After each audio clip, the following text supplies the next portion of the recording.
People are accepting of cannabis. They want access to it. Wisconsin could move one step closer to legalizing recreational marijuana after Governor Tony Evers announced a new proposal Sunday as part of his 2021-23 budget. The plan would regulate and tax marijuana sales in a similar way the state does with alcohol. Governor Evers proposes investing a portion of the revenue in equity and initiatives in rural schools. I think anytime you're putting money back into the community, it's a good thing. Craig Kotlinski is a former Marquette University student. He tells 12 News legalizing marijuana in Wisconsin is long overdue. People are ready for this. People want it.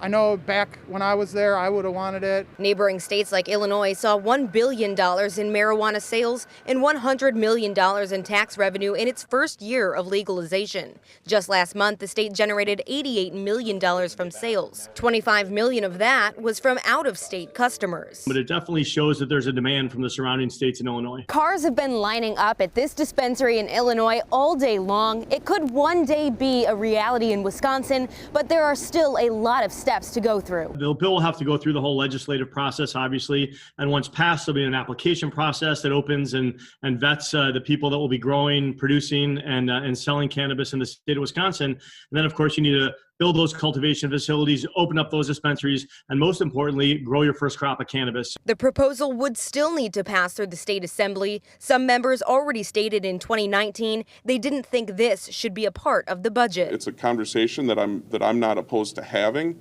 but we need to have that separate of the state budget. Courtney Sisk, WISN 12 News. The proposal would only allow those 21 and older to buy marijuana. Retailers would need a state permit to sell. Governor Evers estimates legalizing marijuana could eventually generate $165 million a year for Wisconsin. He'll present his budget to the assembly on the 16th.